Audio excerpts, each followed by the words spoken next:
오늘 우리가 요한복음 말씀을 이제 봅니다. 우리가 세상을 살다 보면 우리가 사는 이 세상에서는 작은 것은 참 무시받기 쉬운 게 오늘 우리의 세상입니다. 그래서 보면은 자동차도 작으면 무시당합니다. 집도 작으면 무시당할 때가 많습니다. 물론 집 자체가 있는 것만 해도 감사한 일이지만 뭐가 작으면 어쨌든 우리 시대가 무시봐요. 그래서 차도 기왕이면 큰 차, 좋은 고급 세단 막 이런 거를 우리 사람들이 원하지. 막 옆에 경차 이런 것들 지나가면 알게 모르게 깔보는 이런 사람들의 시선이 우리 세상 속에 있다라는 것을 부인할 수가 없습니다. 작은 것이 참 무시받는 시대입니다. 어떤 자동차뿐만 아닙니다. 사람의 어떤 외형도 마찬가지예요. 사람의 외형도 큰 사람들에게는, 몸집이 크고 이런 사람들에는 약간 이제 좀 어떤 마음에 대한 부담감을 가지고 바라보지만 몸집이 작고 이런 사람들은 은근히 무시하는 경우가 많다라는 것입니다. 체형이 작고 그러니까 무시하고 깔보고 또 그것 때문에 괴롭히고 하는 이런 시대의 모습, 사람들의 악한 모습들을 우리는 세상의 어떤 뉴스라든가 이런 이야기를 통해서 종종 접하게 된다는 겁니다. 어떻게 보면 우리 교회 성도님들도 참 키가 크신 분들이 그렇게 많지가 않은데 다들 좀 작습니다. 작은데 저도 그래요. 작다 보니까 알게 모르게 위축될 때도 있고 작은 것 때문에 스트레스 받을 때도 있습니다. 그러다 보니까 키가 컸으면 좋은데 좀 몸집이 컸으면 좋은데 이런 마음이 없었다라고는 거짓말일 거예요. 없었다라고 한다면 거짓말일 거예요. 그래서 키가 크고자 하는 그런 욕망, 뭐 좀 크고자 하는 그런 욕망이 누구에게나 있다라고 생각이 되어집니다. 그래서 한때 이제 뭐 TV에서 꼭 몇 년 꽤 오래된 얘기긴 하지만 한 어떤 TV에서 어떤 여자 패널이 나와서 이런 말을 했잖아요. 남자가 키가 작은 건 루저다라고 이렇게 불린 적이 이슈가 된 적이 있습니다. 한마디로 패배자라고 얘기하고 있죠. 꽤 오래전의 얘기긴 합니다. 그것 때문에 한때 막 이제 논쟁이 막 벌어지고 했는데 여전히 또 이런 방송에서 노골적으로 나오긴 하지만 사람들이 바라보는 그런 시선, 사람들이 바라보는 어떤 판단 가운데는 항상 어떤 키를 하나의 판단의 기준으로 바라보면서 선택하는 그런 경우들이 여전히 우리 가운데 있다. 이 시대 속에 깔려 있다는 겁니다. 뭐 결혼 업체 막 이런 데 가서 보면 우리 여자들이 이제 원하는 뭐 이제 상대, 남자들 배우자 기본 스펙 원하면 거기서 늘 빠지지 않는 키예요. 키가 180 이상 이렇게 되는 사람들을 원해요. 뭐 소득은 얼마 이상 뭐 이렇게 되는 사람들을 원합니다. 그런 사람들이 정말 우리 대한민국 내에 얼마나 될지 모르겠지만 어쨌든 그렇다라는 얘기를 종종 들어요. 그래서 우리가 꼭 키만이 아니라 뭘 바라보든지 간에 우리 사회는 그런 것 같습니다. 항상 큰 것 그리고 좀 많은 것을 더 좋은 것이다 라고 생각하는 경향이 분명 있다라는 거예요. 그래서 이제 사자성어도 있잖아요. 다다익선이라는 말이 있듯이 많으면 많을수록 좋다라는 이런 말이 이 속담이 괜히 생긴 것이 아닐 것 같습니다. 많으면 많을수록, 크면 클수록 좋다라는 것이 이 세상을 살아오는 세상의 역사가 가져왔던 인식이다라고 제가 조심스럽게 생각을 해보게 됩니다. 그래서 돈도 많으면 많을수록 좋다라고 얘기하고 있고, 키도 크면 클수록 좋다라고 얘기하고 있고, 집도 크면 클수록 좋다라고 얘기하고 있고, 차도 비싸고 크면 클수록 좋다라고 얘기하고 있고, 명품들도 비싸면 비쌀수록 좋다라고 얘기하는 게 우리가 살고 있는 이 시대의 가치관이고 또 생각이다라는 것을 부인할 수 없다라고 생각되어집니다. 또 이것이 가령 이런 측면만 그런 것이 아니라 우리 사회생활하는 어떤 기업이나 경제적인 측면에서도 이런 경향이 있습니다. 특히 요즘같이 글로벌 사회다라고 하다 보니까 더 영향이 많이 받게 되어지는데 작은 기업은 참 살아남기 힘든 시대가 됐어요. 왜? 자본의 싸움이 되다 보니까 자본력이 큰 기업, 자본력이 큰 곳만 어떻게 보면 살아남게 되어지는 그런 시대가 되어져 갔다라고 우리는 보게 됩니다. 그래서 막 요즘에도 보면은 기업들이 뭐 M&A다 해가지고 통합되고 흡수가 되고 작은 것들은 흡수가 되고 막 이러면서 살아가는 이렇게 사는 이 회사가 이렇게 막 변화되고 하는 그런 모습들을 우리는 뉴스나 이런 삶의 사회 현장을 보면 보게 된다라는 것이죠.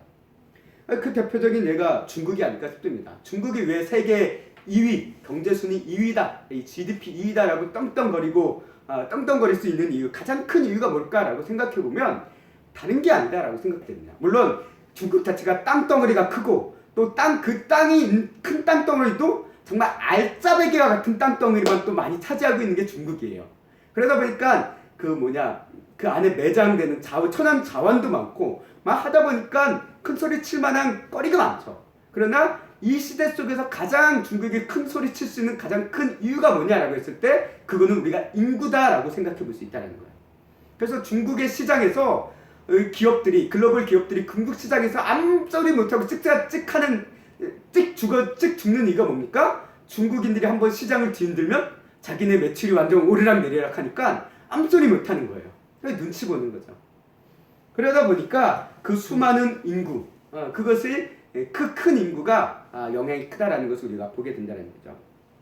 그래서 중국이 요즘 그 수많은 인구를 가지고 있음에도 불구하고 요즘 저출산으로 인해서 중국도 인구 감소가 된다고 하니까 막 부랴부랴 대책을 세우면서 심지어는 인도에게 인구가 추월했다 뭐 이런 얘기가 들리니까 막 호들갑 떨면서 큰일 난 것처럼 막 보여주는 것이 이제 세계 뉴스로 보일 때 언급이 된 적이 있는데 뭐 그렇게 많은 인구가 그렇게 호들갑 떠나 싶기도 하지만 자기네들이 그게 힘이다라는 것을 알고 있거든요. 그러니까 그 난리를 치는 것이 아닐까 생각되어집니다. 결국 세상은 뭐냐?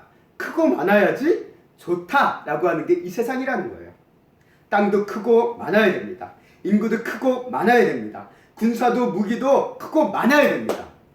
이게 어떻게 보면 이 세상의 논리고 이 세상에 어떻게 보면은 그 힘을 가지고 있는 국가들이 가지고 있는 가장 기본적인 배경이다라는 것을 우리가 분명히 알 수 있다라는 거예요. 그래서 오늘날도 군비 경쟁과 영토 다툼이 다 끊임없이 벌어지는 이유가 뭡니까? 결국 자신네들 몸집을 불려서 힘을 키우기 위한, 힘을 나타내기 위한 하나의 모습이 아닐까라고 제 개인적으로 이거 어쨌거나 뭐 제가 뭐 정치학자나 이런 것들이 아니니까 틀릴 수도 있지만 개인적으로 그런 생각을 해보면서 오늘 말씀을 나아갑니다. 근데 오늘 우리가 보여주는 이 성경은 이런 세상의 관점과는 정반대의 것을 우리에게 말씀하고 있고 그것을 가르치고 있다라는 것을 우리 성도, 우리 그리스도인들은 인식하고 있어야 된다는 거예요. 성경은 항상 무엇을 얘기하고 있냐? 큰 것을 얘기하는 게 아니라 작은 것을 얘기한다는 거예요. 작은 것을 얘기합니다. 그래서 우리 성도님들이 성경을 세세히 꼼꼼하게 한번 쭉 읽어보시면 알겠지만 성경의 모든 이야기는 뭐냐? 하나님께서 작은 것을 사용하셔서 큰 일을 행하시는 하나님의 역사를 기록하는 게 성경이라는 거예요. 아멘. 단순히 이스라엘의 어떤 민족의 역사를 기록하고 사건을 기록하는 게 아니라 그 사건 속에서 보이는 그 작고 연약한 민족을 통해서 큰일을 행하시는 하나님의 역사, 그것이 바로 성경에 기록된 가장 큰 목적 중 하나다라는 것이에요. 그 중 하나가 오늘 우리가 본 오병이어의 사건이다라는 것입니다. 우리 오병이어의 기적은 우리가 너무나도 잘 알고 있는 얘기예요. 특히 이제 그리스도인으로서 신앙생활을 어느 정도 해오신 분이라고 한다면 이 오병이어의 사건에 대한 이야기를 한 번도 들어본 적이 없지는 않을 겁니다. 적어도 한 번 이상은 들어봤을 거예요. 심지어는 뭐 우리 교회 학교에서는 가장 많이 하는 설교 중 하나가 이 오병이어가 아닐까 싶습니다. 왜?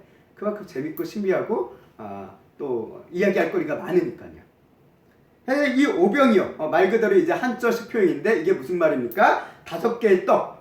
정확하게는 이 떡이 우리 이 중동에서 얘기하는 떡은 우리식의 그런 떡이 아니라 약간 무교병 같은 난이라 우리가 인도식 카레 난 같은 그런 무교병 같은 그런 빵 같은 밀가루 음식을 얘기하고 있고요. 그리고 물고기 2마리, 이 2마리의 물고기 결국 총 7개의 음식 수로 인해 음식으로 5,000명을 먹이셨다라는 이 기적에 대한 이야기를 사복음서가 다 기록하고 있습니다. 사복음서가. 그렇기 때문에 우리 성도들은 이 오병이어의 사건에 대해서 뭐 마태복음을 통해서 누가복음을 통해서 마가복음을 통해서 오늘 또 요한복음을 통해서 수도 없이 몇 번씩 반복해서 들어보셨을 것이다라고 조심스럽게 생각해 봅니다. 물론 신앙생활을 처음 시작하시는 분들은 못 들어보셨을 수도 있겠지만 신앙생활을 하신 분들에 한해서는 이 얘기를 많이 들어보셨다라는 것이죠. 오늘 그렇기 때문에 이 오병이어의 사건에 대해서 이 말씀의 본문의 사건에 대해서 또 요한복음에 나타낸 어떤 그 의미와 그 맥락을 우리가 오늘을 살펴보려고 하는 의도는 아닙니다. 왜? 너무나도 잘 알고 있고 오늘 약간 좀 관점을 좀 바꾸고 싶은 거예요. 그래서 오늘 오병이어에 대한 사건 자체의 어떤 줄거리, 어떤 일이 일어났다라는 것에 대해서는 제가 생략을 하도록 하겠습니다.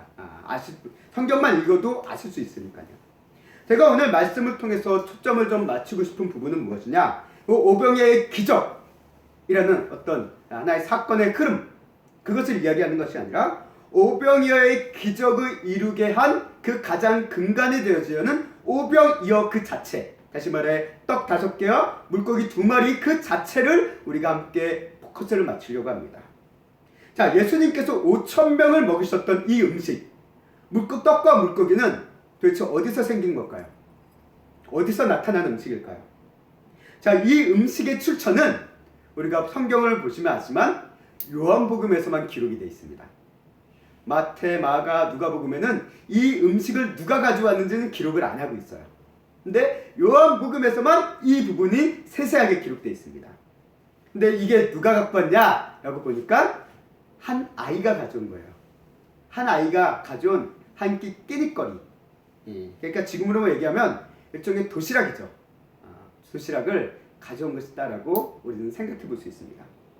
자, 1인분의 도시락. 좀 이 아이가 좀 많이 먹는다라고 해도 최대로 해야 2인분에서 3인분 정도밖에 안 되는 분량일 겁니다. 실제 이 가져오는 떡 5개와 물고기 2마리가 얼마만큼의 양이 되는지는 우리가 모르겠어요. 그 당시 이 아이가 그 시대 사이 이만큼의 양이 얼마나 되는지 우리가 잘 모르겠지만 그렇게 많은 분량은 아닐 거라는 거예요. 아이가 가져온 것만큼 기껏해야 아이가 먹을 분량을 생각했을 때 어른 1인분, 1.5인분, 많아봤자 2인분 이 정도가 되지 않을까 라는 생각을 해봅니다. 그런 아이의 음식이 누구의 눈에 띄었냐면 안드레의 눈에 띄었다라는 거예요. 그래서 이 안드레가 이 아이의 이 음식을 가지고 예수님께 이야기한다는 거예요. 예수님, 한 아이가 가지고 있는 음식이 있습니다 라고 예수님께 이야기하는 게 오늘 말씀 가운데 나와 있는 거죠.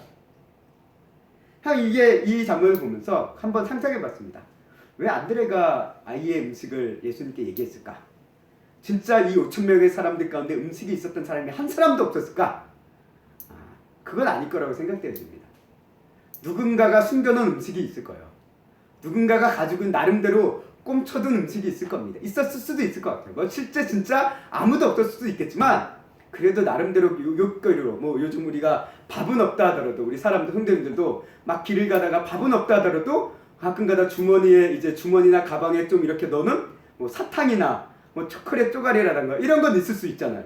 그런 식으로 좀 챙겨둔 음식은 있을 수 있지 않을까라고 조심스럽게 생각해 봅니다. 그러나 어쨌든 안드레의 눈에 띄었던 음식은 이 아이의 음식이었던 것 같습니다. 근데 이 아이의 음식을 안드레가 예수님께 불쑥 얘기하는 거예요. 이 장면을 보면서 왜 안드레는 이 아이의 음식을 얘기했을까? 아이의 음식을 뺏어서 예수님께 가져온 걸까? 아이가 먹으려고 이제 주섬주섬 꺼내는 그 음식을 야! 이거 좀 가져와 봐야겠다면서 쑥 하고 뺏어서 예수님께 가져온 걸까요? 만약 그랬다라고 한다면 예수님께 엄청나게 혼났을 것 같아요. 예수님 그런 분이 아니잖아요. 누구 것을 뺏어와서 자기 앞에 내놓으라고 하시는 그런 분이 아니기 때문에 아마 상상적으로 상상해보면 안드레가 뺏어오지는 않았을 것 같아요. 그러면 어떻게 안드레가 이 아이의 음식을 예수님께 이야기했을까라고 생각해보면 제 개인적으로는 아마 이런 모습이 좀 그려져요. 어떤 모습이냐면 우리 아이가 그런 경우가 있잖아요. 저도 이제 어린이부 사역을 해봐서 알지만 어린이부 사역하다 보면 아이들이 막 그 교회 학교에서 간식을 나눠줍니다. 예배 끝나고 간식을 나눠주면 자기들한테 주는 간식을 자기들이 먹거나 하다가 선생님이나 우리 전도사님한테 쑥 줄 때가 있어요. 이거 드세요라고 줄 때가 있어요. 자기들이 먹던 걸 줄 때도 있고 아니면 그냥 받은 거를 그냥 줄 때도 있어요. 근데 그 양 자체는 보면 어떻게 보면 어린들한테는 별거 아닌 양이에요. 홀라당 털어놓으면 끝나는 양입니다. 근데 애들은 그런 거 솔직히 감이 안 오잖아요. 그냥 자기들이 먹는 거니까 어른들도 이거 먹으면 괜찮겠지라고 쑥 주는 거예요. 그런 아이들이 우리가 볼 때가 있습니다. 간혹가다. 그러면 그런 아이들의 모습을 보면 어떤 느낌을 받냐면 참 귀여워요. 귀엽습니다. 참 별거 아닌데 우리는 그렇게 배고픈 것도 아닌데 그래도 어른들한테 자기 먹을 거 좋아한다고 이렇게 딱 주는 거 보면 기분이 좋아요. 기분이 좋고 애가 귀엽습니다.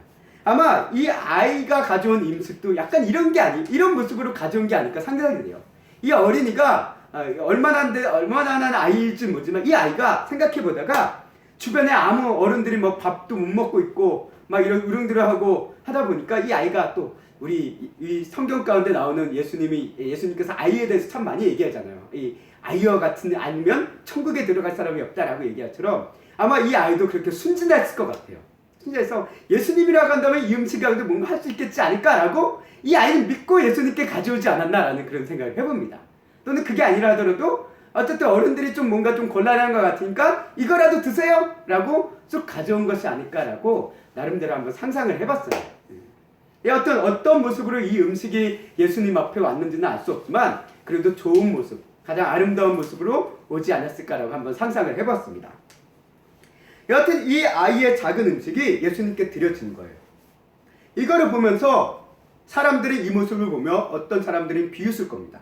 야, 그거 가지고 누구 코에 붙이겠냐? 차라리 없는 거 낫겠다. 너희나 다 먹어라!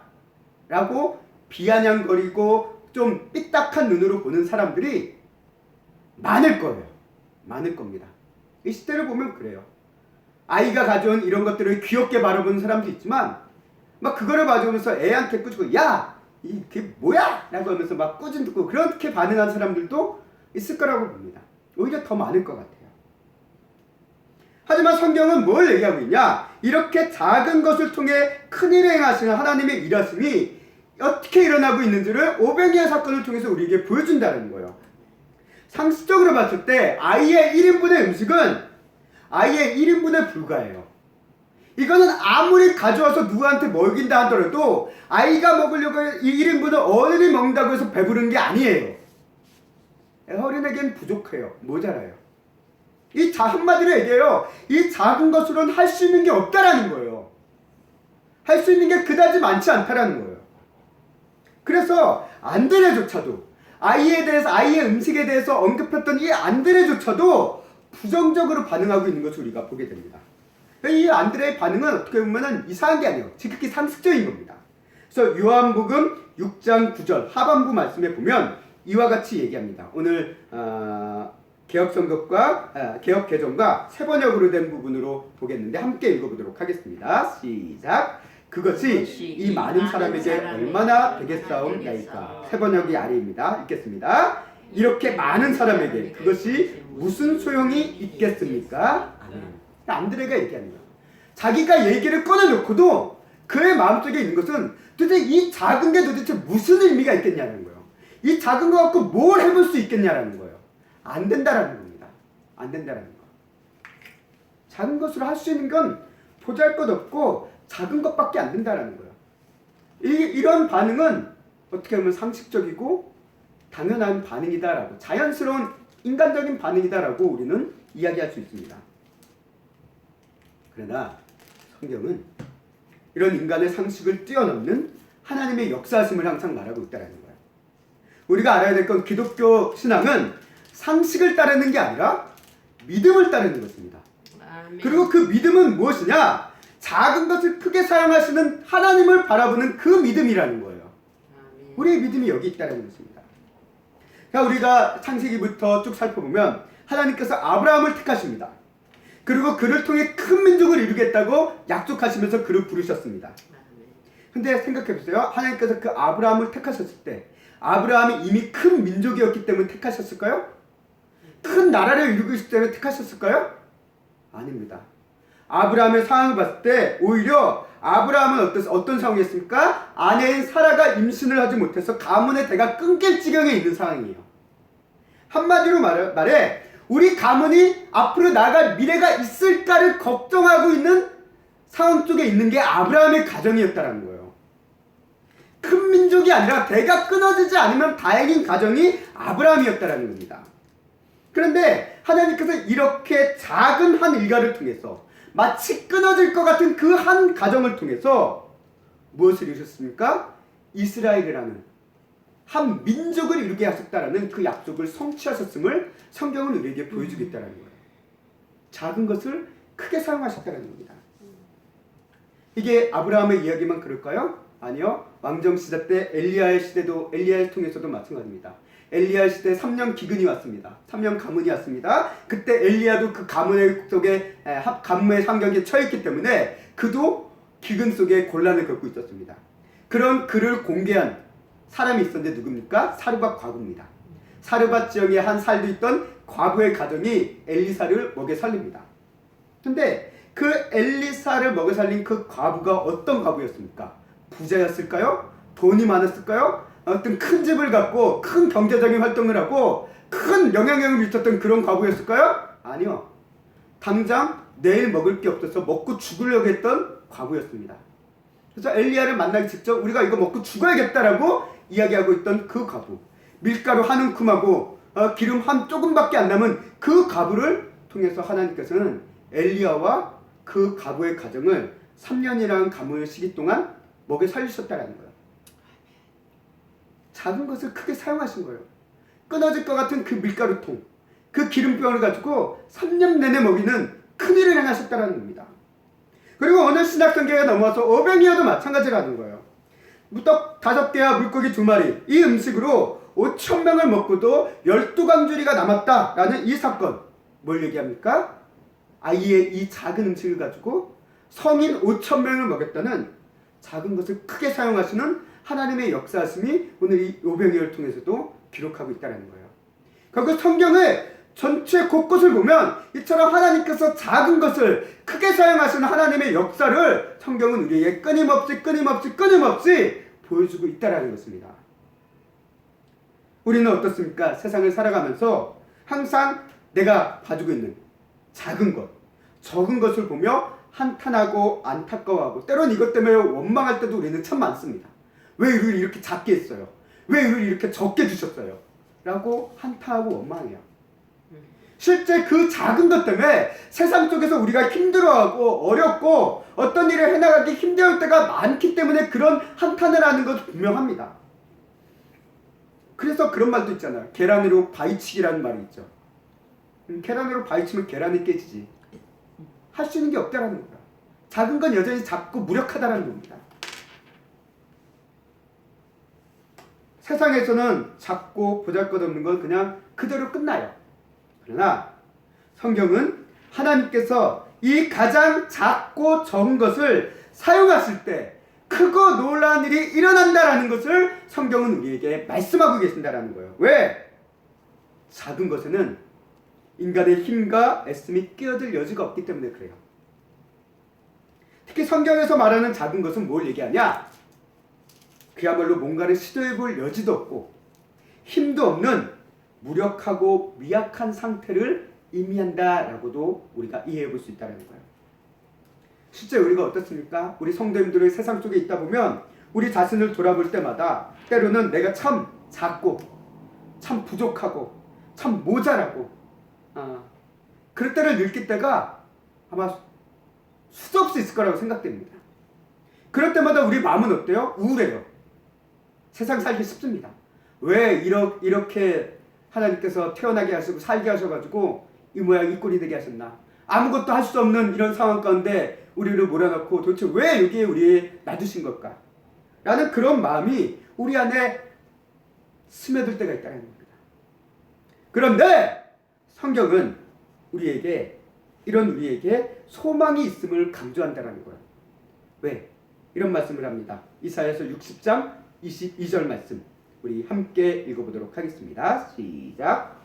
그 작은 자가 1,000명을 이루겠고 그 약한 자가 강국을 이룰 것이다. 때가 되면 나 여호와가 속히 이루리라. 아멘. 하나님께서 말씀하시는 거예요. 작은 자가 천을 이루겠다. 약한 자가 강국을 이룰 것이다. 라고 얘기하는데 이게 중요한 거는 뭡니까?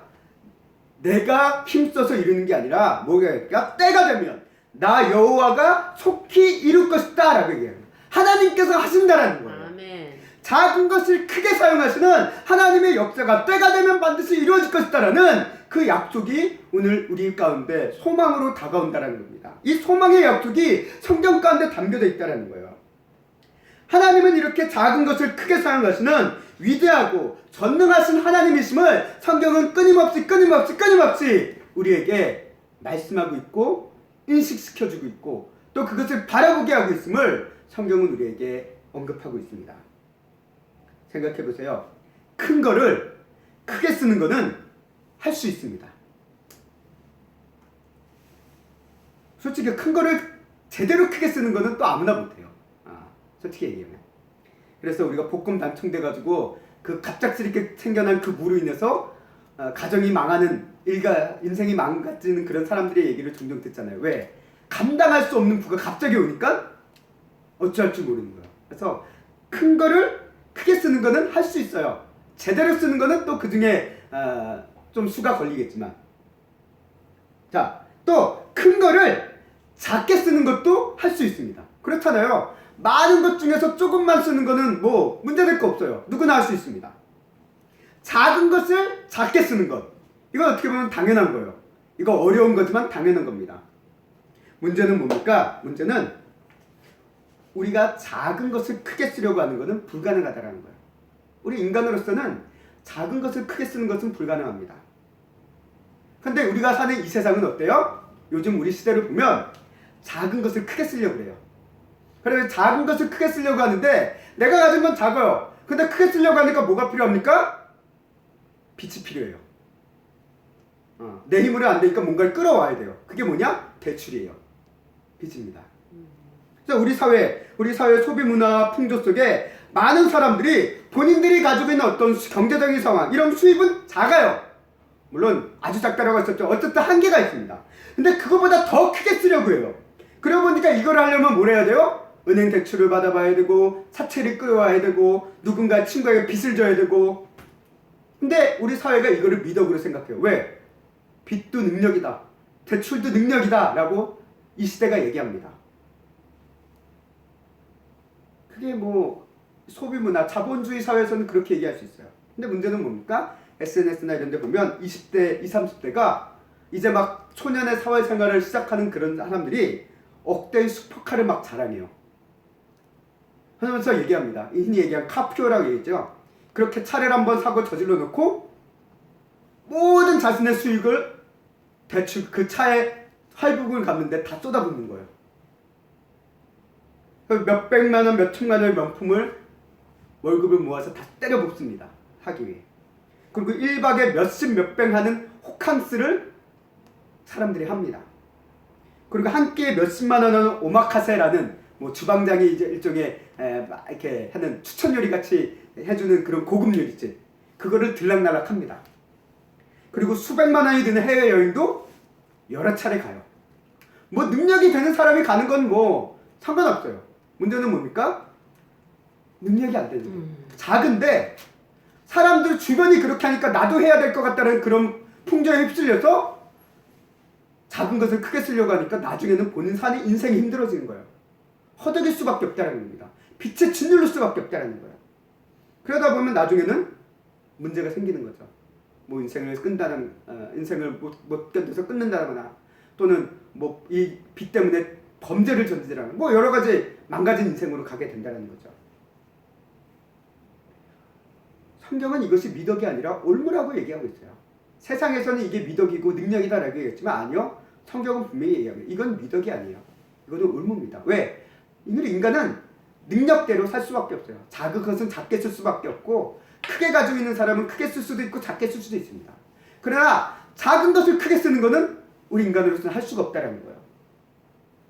당장 좋아 보여도 나와 가정과 인생을 망치는 어리석은 삶의 방식이 본인 스스로 작은 것을 크게 쓰려고 하는 인생이라는 겁니다. 그런데 성경은 얘기해요. 세상에서는 이게 불가능하지만 이것을 유일하게 행하실 수 있는 분이 누군데, 그게 누구냐? 하나님이시라는 거예요. 아멘. 하나님만이 작은 것을 크게 쓸 수 있는 유일한 분이라는 거예요. 아멘. 왜? 하나님은 빛을 지지 않아도 되거든요. 그것을 능히 할 수 있는 분이거든요. 그 이유가 무엇입니까? 하나님은 왜 이것을 할 수 있습니까? 그 이유는 다른 게 아니에요. 하나님은 무에서 유를 창조하신 창조주시기 때문에 그래요. 그리고 전능하신 하나님이시기 때문에 아멘. 이것이 가능하다는 겁니다. 우리는 어때요? 우리는 무에서 유를 창조할 수 있는 존재가 아니에요.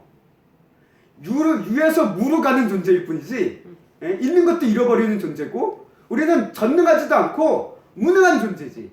그러니까 작은 것을 크게 쓸 수가 없습니다. 그러나 하나님은 그게 돼요. 왜? 하나님은 전능하시고 무에서 유를 창조하시는 창조주시니까.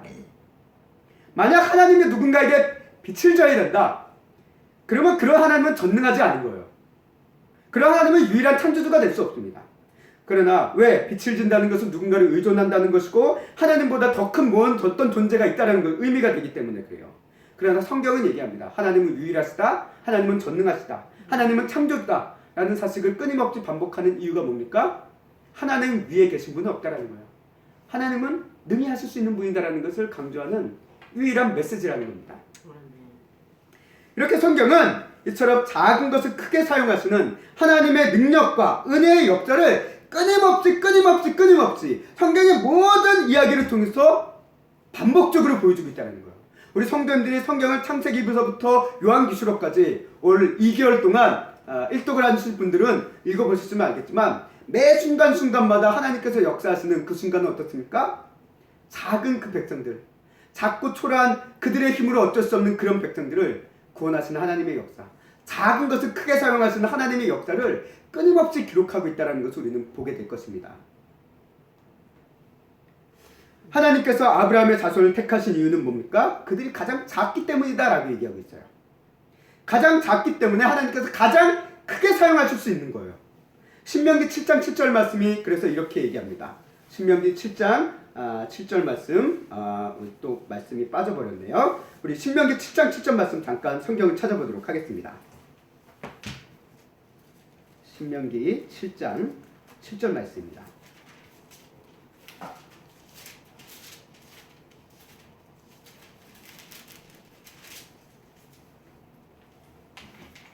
지금 기억하기 쉽네요. 신명기 7장 7절. 우리 함께 읽겠습니다. 시작. 여호와께서 너희를 기뻐하시고 너희를 택하심은 너희가 다른 민족보다 수요가 많기 때문이 아니라 너희는 오히려 모든 민족 중에 가장 적으니라. 아멘. 하나님께서 말씀하시는 거예요. 너희의 정체성은 뭐냐? 너희 세상에서 가장 작은 존재라는 거예요. 가장 미약한 존재라는 거예요. 그럼에도 불구하고 하나님께서 너희를 택하셨다는 거예요. 기쁨으로. 아멘. 왜? 그래야지 하나님의 가장 놀랍고 크신 능력이 제대로 나타날 수 있기 때문에 그렇습니다. 세상에 드러날 수 있기 때문에 그래요. 그 예를 보면 이거예요. 제가 여기 이제 컵이 잔이 하나 있는데 이런 빈 그릇에 모래를 넣는다고 한번 생각해 보십시다. 예, 이 똑같은 그릇이 있을 때 여기에 하나는 모래를 요만큼만 채워놔요. 아주 밑바닥만 채워놓습니다. 하나는 모래를 거의 가득 찰 정도로 채워놨다고 생각해 볼게요. 그러면 이 두 개의 그릇, 하나는 모래가 꽉 찰 정도로 채워진 그릇, 하나는 모래가 아주 밑바닥만 살짝 채워져 있는 그릇을 바라봤을 때 이 두 가지 그릇 중에 어느 것에 물이 많이 들어가겠습니까? 당연히 모래가 적게 들어간 곳에 물이 많이 들어갈 수밖에 없어요. 이게 바로 하나님의 은혜의 역사시라는 겁니다. 하나님의 크신 능력이 가장 잘 나타날 수 있는 데가 무엇입니까? 인간의 가장 무력하고 작은 곳, 세상에서 가장 작은 곳에서만 그래서 하나님의 역사심이 더 밝히 드러나게 된다는 거예요. 물론 하나님께서는 이 많이 채워진 곳에서도 하나님께서 큰 일을 하실 수 있는 분이에요. 그러나 하나님께서는 그곳에서 일을 잘 안 하십니다. 왜? 하나님의 가장 큰 역사가 제대로 드러나기 위해서는 가장 작아야 되거든요. 그래서 하나님께서는 가장 작은 것을 택하시고 작은 것을 통해서 큰 일을 행하시는 것이 하나님의 모든 사역의 기본 원리라는 거예요. 기본 원리라는 거예요. 그래서 사도 바울도 이와 같은 고백을 하는 것을 우리가 보게 됩니다. 고린도후서 12장 9절 말씀 우리 함께 읽어보도록 하겠습니다. 시작. 나에게 이르기를 내 은혜가 내게 족하다. 이는 내 능력이 약한 데서 온전하여 짐이라 하신지라. 그러므로 도리어 크게 기뻐함으로 나의 여러 약한 것들에 대하여 자랑하리니 이는 그리스도의 능력이 내게 머물게 하려 함이라. 아멘. 하나님께서 사도 바울에게도 얘기하잖아요. 내 능력이 약한 데서 온전하여진다 라고 얘기하는 거예요. 너희의 약한 가운데서 하나님의 능력이 온전하게 완전하게 드러난다라는 거예요. 그리고 하나님은 이 작은 것을 크게 사용하시는 이 역사의 핵심을 누구를 통해서 이루셨느냐? 그 핵심은 누구에게 있느냐? 예수 그리스도 십자가에 있다는 거예요. 아멘. 하나님이 예수님은 어떤 분입니까? 가장 위대하신 성자 하나님이십니다. 그러나 그분이 이 세상에 오셨을 때는 가장 낮게 오셨어요. 가장 초라하게 오셨습니다. 아멘. 그리고 세상의 모든 죄를 짊어지시고 가장 초라하게 죽으셨어요. 가장 작아지셨습니다. 가장 작은 존재로서 이 세상에서 떠나셨습니다. 그러나 하나님은 그 작은 십자가를 통해서 어떤 일을 하십니까? 세상의 모든 죄의 문제를 해결하시고 세상을 구원하시는 가장 큰 일을 이루셨다라는 거예요. 가장 낮고 당시에 가장 낮고 치욕적인 이 십자가의 죽음을 통해 가장 위대한 인류의 구원이라는 죄사함과 구원, 그리고 하나님의 나라의 백성으로서의 영생이라는 하나님의 놀라운 사역을 완성하셨다라는 거예요. 이 원리가 이 안에도 고스란히 들어가 있다는 겁니다. 십자가의 복음입니다. 당시의 십자가의 복음 가장 치욕적이고 모멸적인 것입니다. 왜? 죄인들만 당하는 거니까. 그것도 가장 악독한 죄인들만 당하는 것이 십자가 사형이었으니까요. 그래서 십자가는 가장 무가치하고 가장 낮은 것입니다. 하나님께서 이 가장 보잘것없는 십자가를 통해 하나님의 구원을 이루시는 능력으로 크게 사용하셨다라는 것을 성경은 얘기하고 있다는 거예요. 그래서 이 구약의 작은 것을 크게 사용하는 이 원리가 신약에서도 동일하게 이어지고 있다는 거예요. 하나님의 모든 원리는 신약과 구약이 동떨어지지 않습니다. 항상 동일합니다. 그래서 고린도전서 1장 18절 말씀에서도 이와 같은 이야기를 하는 것을 봅니다. 함께 읽겠습니다. 시작. 십자가의 도가 멸망하는 자들에게는 미련한 것이요 구원을 받는 우리에게는 하나님의 능력이라. 아멘. 그렇습니다. 십자가의 도가 멸망한 자들에게는 미련한 거예요. 작은 거예요. 보잘것없는 거예요. 그러나 구원을 받는 우리에게는 하나님의 능력이라는 겁니다. 크신 능력이라는 것입니다. 아멘. 이제 말씀을 정리하겠습니다. 오늘 이 오병이어의 사건을 보며 한 아이가 가져온 그 작은 음식, 보잘것없는 금식, 그것을 보며 생각을 합니다. 우리도 이런 보잘것없는 것 갖고 우리가 뭘 할 수 있겠어? 라고 우리가 생각할 때가 있습니다. 그럼 지금 나를 보며 내가 너무 작고 보잘것없이 느껴집니까? 지금 내가 너무 작아 무력하고 무가치하다고 느껴집니까? 지금 내가 하는 일이 의미 없고 무의미하다고 느껴지십니까? 작고 초라해서 별것 아니라고 낙심되어지십니까? 그러나 오늘 말씀을 통해 우리의 마음과 생각을 바꾸시길 바랍니다. 작아서 낙심하는 게 아니라 오히려 작은 것을 크게 쓰시는 하나님의 역사하심을 소망하며 우리가 힘있게 나아갈 수 있는 우리 귀한 성도님들이 되시기를 간절히 원합니다. 아멘. 세상에서는 오병이어가 오병이어로 끝납니다. 그러나 하나님 안에서는 이 작은 오병이어가 5,000명을 먹이고도 12광주를 차고 남칠 정도로 쓰시는 하나님의 그 능력, 작은 것을 크게 쓰시는 능력을 우리가 바라볼 수 있고 또 믿을 수 있는 우리 귀한 세움교회 성도님들이 되시기를 간절히 소망합니다. 아멘. 이를 위해 이제 우리가 또한 이런 하나님께로 우리의 오병이어를 또 가져오기를 원합니다. 우리가 작은 것만 가진 사람들은 그 작은 것을 놓치기 참 싫어합니다. 왜? 이 그나마 있는 작은 거 이것마저 놓으면 나에게 있는 게 아무것도 없으니까 놓기가 참 어려워요. 그 솔직한 우리의 욕구이고 본성입니다. 그렇잖아요. 많이 가진 사람들은 그래도 내가 가진 것 중에 이것쯤은 내줄 수 있어 라고 하지만 없는 사람들은 그걸 내줄 수가 없는 거예요. 왜? 이걸 내주면 내 인생의 모든 것을 잃어버린 것 같거든요. 그러다 보니까 가진 게 없는 사람들은 더 마음이 강팍한 이유가 그런 이유도 있다라고 생각되어집니다. 그렇기 때문에 작은 것을 가진 사람들이 그 작은 것을 놓기 참 어려운 것 같아요. 그런데 성경은 그 작은 것을 하나님께 드릴 때 뭘 보냐? 하나님께서 그 작은 것을 크게 쓰는 것을 경험하게 된다는 거예요. 이거는 이 아이여 오병이어뿐만 아니라 엘리야를 섬겼던 사르밧 가부도 그랬습니다. 그 작은 것, 자신의 가정의 마지막 희망인 그 작은 것을 드린 거예요. 엘리사를 찾아왔던 아내의 제자의 아내도 그 작은 기름병, 그거를 통해서 그의 가정이 되살았다는 것을 우리는 보게 됩니다. 우리도 마찬가지입니다. 우리가 예수님 앞에 가져올 오병이어, 지금 우리가 가진 게 참 보잘것없고 가진 것도 없어 보여요. 그렇기 때문에 내놓을 게 없어 보입니다. 근데 우리가 한번 오병이어가 하나님께 드릴 수 있는 오병이어가 무엇일까 생각해 볼 수 있습니다. 그게 물질일 수도 있어요. 재능일 수도 있습니다. 시간일 수도 있습니다. 아멘. 또 우리의 마음과 생각일 수도 있어요. 아멘. 그러나 이것들을 이 아이가 가져온 하나님 앞에 예수님 앞에 드린 이 오병이어처럼 비록 큰 영향을 미치지 못하고 작고 초라한 물질일 수가 없지만 하나님께서 크게 사용하실 거라는 믿음을 가지고 주님 앞에 내놓을 때 하나님께서 진짜 큰 일을 행하실 것임을, 크게 역사하실 것임을 우리는 믿으시길 바랍니다. 내가 가진 재능이 지금 별거 아닐 수 있어요. 나보다 훨씬 뛰어난 사람들이 많으니까 진짜 초라해 보일 수 있어요. 그러다 보니까 이거 쓸모없으니까 아예 아무것도 안 해야겠다라고 우리는 생각할 수 있지만, 근데 하나님은 그 별거 아닌 것 같아라고 생각되는 그 재능조차도, 그 재능을 하나님께 나아가서 헌신할 때 그거를 하나님께서는 크게 사용하실 수도 있다라는 거예요. 또 우리가 하나님 앞에 우리의 시간을 드리는 것, 이게 하루에 몇 분, 잘 짧은 시간일 수 있지만 이게 별거 아니라서 와 이거 해봤자 무슨 의미가 있겠어라고 우리는 생각할 수 있겠지만, 그런데 그렇게 드리는 그 작은 시간을 통해서 하나님께서는 나에게 크고 놀라우신 일을 행하신다라는 거예요. 그것을 우리가 믿으시길 바란다는 거예요. 아멘. 그렇기 때문에 우리는 우리가 가지고 있는 오병이요, 하나님께 드릴 수 있는 나의 작은 것이 무엇일까?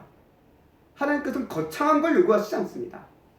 커다란 걸, 내 인생에 뭔가를 집을 팔고 뭘 팔고 그걸 내놓으라고 요구하시는 분이 아니에요. 하나님께 진심으로 드릴 수 있는 그 오병이요, 작은 것을 하나님께 드릴 때 하나님께서 그 작은 것마저도 크게 쓰시는 분이라는 겁니다. 세상에서는 작고 적은 것이 조롱이고 무시당하는 거지만 하나님 안에서는 하나님께서 큰 일을 행하시는 씨앗이 되는을 우리가 믿으시길 바랍니다. 오늘 새움교회 성도님들이, 가정과 또 교회가 하나님 앞에 하나님의 나라의 일을 위해서 드릴 수 있는 오병이어가 무엇인지를 우리가 기도하며, 또 그 안에서 우리가 또 하나님께 드릴 수 있는 하나의 시간, 또 우리의 삶이 될 수 있기를 주님의 이름으로 간절히 소망합니다. 작은 것을 크게 쓰시고 큰 일을 하시는 하나님의 은혜를 경험하는 오병이어의 기적과 같은 은혜를 우리가 누리는, 경험해보는 2023년 한 해가 될 수 있기를, 또 우리 성도님들의 평생의 인생가 될 수 있기를 주님의 새움교회 주님의 이름으로 간절히 소망하고 축원합니다.